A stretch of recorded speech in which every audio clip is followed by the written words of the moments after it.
Hi, I'm Kevin Graff, president of Graff Retail. We've all been in lockdown for quite a bit of time now, and we're all probably getting ready for a haircut. But we can all see the light at the end of the tunnel now, where stores are going to be reopening.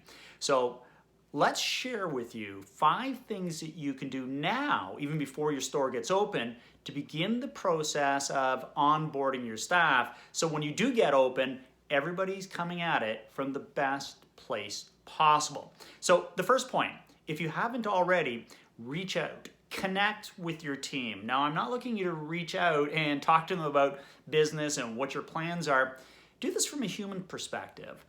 You want to be a leader now that's interested in them as another individual, not as their boss, but just as another human being. What have they been up to? What has their family been up to? What's quarantine looked like for them? What's it looked like for you? Open up and share with them. This is strictly the process of trying to establish more rapport, to be able to get people comfortable with coming back in and being part of the team. So take the time to reach out and connect with everybody on your team when the time is right.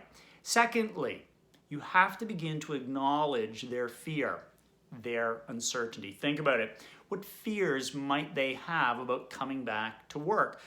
Obviously, personal safety is one of them. Get it out on the table. You don't need to solve it, but you do need to hear it out. What are their uncertainties about their job security when they come back? What's that all going to look like? If we sweep these issues under the table, they become bigger issues later on. As a matter of fact, the more you talk about the fear and the uncertainty, the more you begin to normalize it, and it becomes more comfortable for everybody to deal with it going forward. Third, establish trust. It's a long process of establishing trust, and as a leader going forward, nothing could be more important than the trust that they will have in you as their leader. Everybody wants a leader where they know they have their best interests at heart. We want to establish trust from both a physical and an emotional perspective. Physical trust is, will you be able to keep them safe? What are the safety protocols that you know are going to be in place and that you're going to stand up for and protect them with? And emotional trust is purely the fact that they want to know that it's going to be okay to talk, to communicate, to be able to share ideas, to be able to make mistakes without fear of reprisal, letting them essentially know that everything's going to be okay, and as the leader, that you've got their back.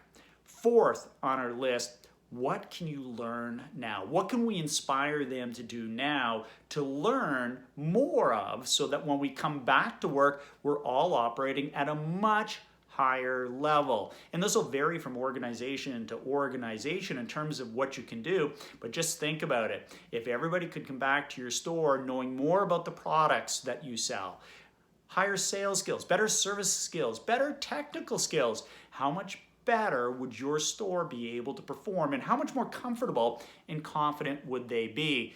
Even if you can't do some of that job-specific training, maybe we can inspire them with different TED Talks or podcasts that you've run across that you can share with them that maybe they too would find inspirational and educational. And finally, fifth, begin to set the expectation of what's going to happen and what it's going to look like. What's the process going to be? Answer those questions about getting the store back opened again. What's it going to look like? What are going to be the physical distancing requirements that people are going to have in and around the store? What safety protocols will be in place for the staff?